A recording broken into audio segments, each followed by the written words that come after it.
P এর মান কত হলে for x square minus P x plus 9 একটি পূর্ণবর্গ হবে।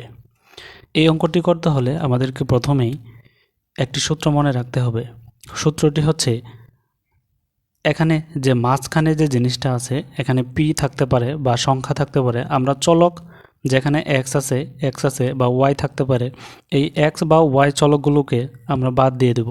আমরা এই মাঝখানে যেটা থাকবে সেটাকে আমরা প্রথমে স্কোয়ার দেব। যদি মাইনাস থাকে মাইনাস সহ স্কোয়ার করে দেব। তাহলে এখানে মাইনাস পি আছে, তাহলে পি স্কোয়ার। আমরা চলকটাকে বাদ দিয়ে দেব। এখানে যে এক্স চলক আছে, এক্স চলক নিব না। তারপর মাইনাস দেব 4। এটা হচ্ছে সব সময় আমরা দেব, এই মাইনাস এবং 4টা আমরা সব সময় দেব। তারপরে ইনটু এই প্রথমটা এবং শেষেরটা, এই প্রথম যেটা থাকবে এবং শেষেরটা গুণ হবে, তাহলে 4 × 9। তারপর সমান সমান আমরা 0 দেব। এখন মাইনাসের উপরে হচ্ছে স্কোয়ার, তাহলে মাইনাস পি দুইটা, minus P into minus P. এটা যদি করি মাইনাস মাইনাসে আমাদের প্লাস হয়, তাহলে শুধু পি স্কোয়ার। এটা যদি আমরা গুণ করি যে 4 × 4 = 16, 16 এবং 9 গুণ করলে হয় আমাদের 144 সমান সমান 0। বা 144 যদি আমরা 0-র ওই পাশে দিয়ে দিই, তাহলে হচ্ছে মাইনাস আছে এই পাশে গিয়ে হবে, ডান পাশে গিয়ে হবে প্লাস পি স্কোয়ার। এটা যদি করি আমরা 12 স্কোয়ার করা যায়, 12 হচ্ছে 144, তখন এই স্কোয়ার কাটা আমাদের থাকে হচ্ছে পি সমান হচ্ছে 12। এইটাই হচ্ছে আমাদের অ্যান্সার। এই ঘ নম্বরটা হচ্ছে অ্যান্সার। তাহলে আমরা কি করলাম যে প্রথমে এই মাঝখানে যে জিনিসটা থাকবে, মানে এখানে সংখ্যা থাকতে পারে, যে যেটাই থাকতে পারে, আমরা সেটাকে স্কোয়ার করে দেবো। যদি মাইনাস থাকে, এই যে এখানে যেহেতু মাইনাস আছে এখানে মাইনাস দিয়েছি, যদি প্লাস থাকতো তাহলে আমরা এখানে প্লাস হতো। প্রথমেই এই মাঝখানে যেটা থাকবে এক্স ওয়াই যেটাই থাকুক সেটা বাদ যাবে, সেটা স্কোয়ার হবে। মাইনাস এটা হচ্ছে সূত্রের মতো মনে রাখেন যে এখানে মাইনাস হবে, এই 4ও হচ্ছে সবসময়ই হবে। তারপর এটা প্রথমটা এবং শেষেরটা গুণ হবে, প্রথমটা এবং শেষেরটা 4 × 9। তারপর এটাকে ক্যালকুলেশন করলে যেটা বের হয় সেটাই হচ্ছে আমাদের পি এর মান। তাহলে পি এর মান কত হলে, পি এর মান যদি 12 হয় তাহলে এই সমীকরণটা, পি এর মান যদি 12 হয় তাহলে এই সমীকরণটা একটি পূর্ণবর্গ হবে। সেম প্যাটার্নের আরেকটি অঙ্ক দেখব। 16x² plus P x plus 25। তাহলে রাশিটি পূর্ণবর্গ হতে হলে পি এর মান কত হবে? আমরা সে একইভাবে করব। এই যে মাঝখানে যে পি আছে এটা হচ্ছে আমাদের প্লাস, তাহলে প্লাস সহ পি স্কোয়ার দেব, যে পি স্কোয়ার সূত্রের হচ্ছে মাইনাস, তারপর হচ্ছে আমরা একটা 4 দিব।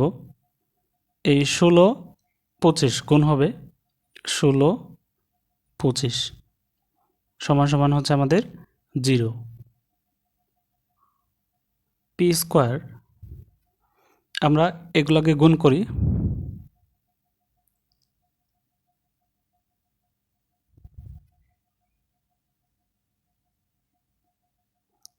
4 16 25 গুণ করলে হয় হচ্ছে আমাদের 1600 0। তাহলে পি স্কোয়ার এটা আমরা 0-র ওই পাশে দিয়ে দিই, মাইনাস আছে গিয়ে হবে প্লাস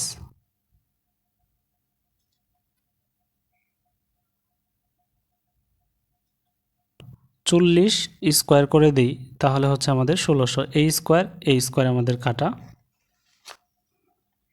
তাহলে পি এর মান হচ্ছে আমাদের 40। তাহলে পি এর মান 40 হলে আমাদের এই সমীকরণটি একটি পূর্ণবর্গ সংখ্যা হয়। তাহলে অ্যান্সার হচ্ছে এটার গ নম্বর।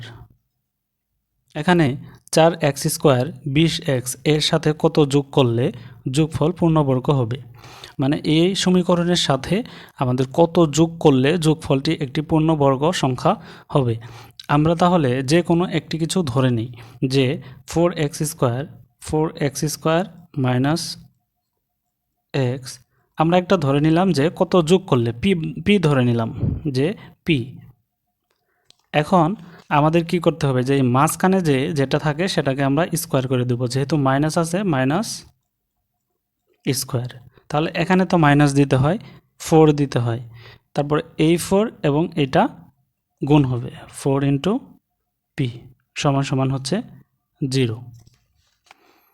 এটাকে যদি করি দুইটা 20 মাইনাস 20 ইন্টু মাইনাস 20, তাহলে মাইনাস মাইনাসে হচ্ছে আমাদের প্লাস হয়ে যায়, আর দুইটা শূন্য 2 দুগুণে 4, 400 হয়ে যায়।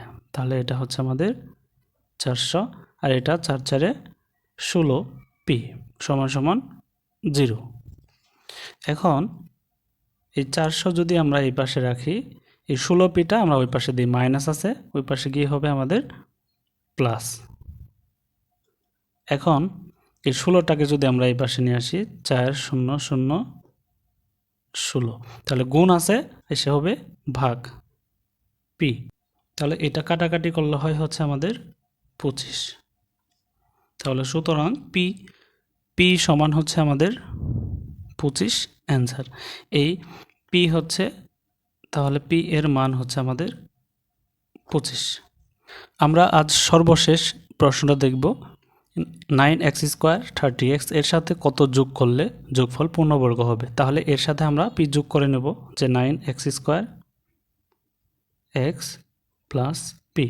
আমরা এই প্রথমে এটাকে স্কোয়ার করে নেব, 30 স্কোয়ার, যেহেতু প্লাস আছে এখানে প্লাস দেওয়ার দরকার নেই, -4 প্রথমটা শেষেরটা গুণ ইন্টু 9 ইন্টু পি সমান সমান 0।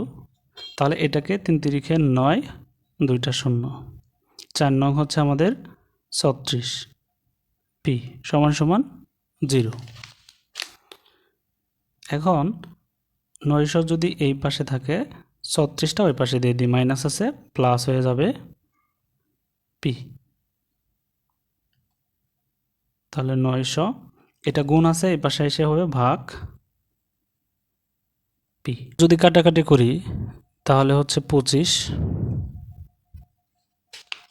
সুতরাং পি এর মান হচ্ছে আমাদের 25। এটাই হচ্ছে আমাদের অ্যান্সার। তাহলে এখানে পি এর মান হচ্ছে 25। এইভাবে কিন্তু এই অঙ্কগুলো খুব সহজ পদ্ধতিতে করা যায়। এই অঙ্কগুলো বিভিন্ন পরীক্ষায় এসে থাকে, বিসিএস, প্রাইমারি সহ বিভিন্ন চাকরির পরীক্ষায় এই অঙ্কগুলো প্রায় আসে। তো আজকের ভিডিওটি এই পর্যন্তই। যদি ভিডিওটি ভালো লাগে অবশ্যই লাইক কমেন্ট করে চ্যানেলটিকে সাবস্ক্রাইব করবেন। ধন্যবাদ সবাইকে।